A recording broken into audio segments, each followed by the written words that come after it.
President Trump and ICE have a long road ahead when it comes to the deportation of millions of illegals, which Trump has declared must be done. And beginning next week, the ICE blitz will begin. Anything worth doing is worth doing right, because as the campaign trail appears over the horizon, let's start a real physical revolution if you're talking about it. Polls have shown that Americans are largely concerned with the garbage fire that is our southwestern border. Americans are concerned with immigration over all the problems, economic or non-economic, according to a Gallup poll. Second, only to the number one issue concerning Americans, the issue that those lollygagging around in the taxpayer-fueled halls of the United States Congress are an embarrassment to our republic.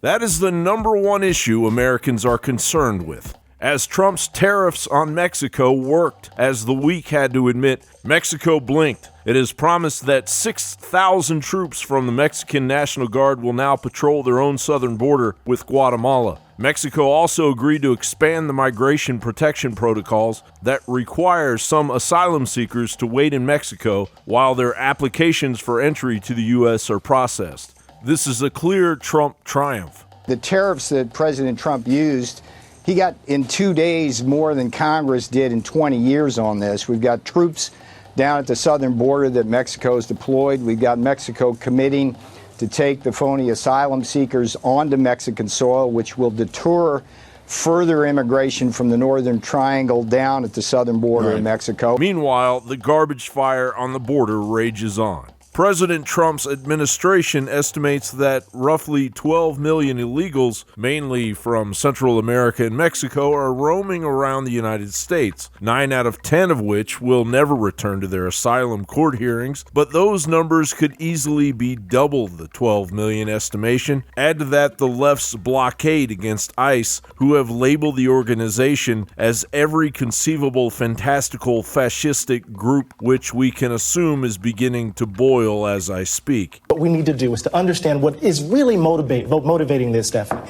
It's cruelty. It's cruelty.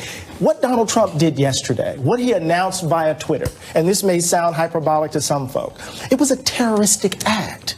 Recently, Fox News sent a Swiss journalist to San Antonio, Texas, to speak with the French-speaking Congolese refugees to get a sense of who is supporting their journey across the Atlantic Ocean, only to discover the immigrants were carrying wads of $100 bills. I approached them in a pretty chaotic scene on the sidewalk, and then I asked them where they're from and how they came here, and they said Ecuador. When it came to money and help, that's when they started to get aggressive. I had the impression that somebody told them not to speak about it. And when they said, well, you're here now in the States, why do you ask about our past? And then came a very aggressive kind of claim, give me help. Now we're here, you have to help us, give us money. Through an aid worker there, he said they actually do have money, quite a few of them, because he spotted them under a tree right in front of the shelter, counting a roll of money with $100 bills. They're handing that out, it's in French. Yeah. They're handing that out to the migrants, and they're telling them their rights. And when it comes to ICE, it says ICE is government. They are not your friends. And as a Swiss, I think, what's this kind of information? And you flip the page and it comes again with ICE and says ICE is kind of police. They are not friendly. Don't ever tell them anything confidential.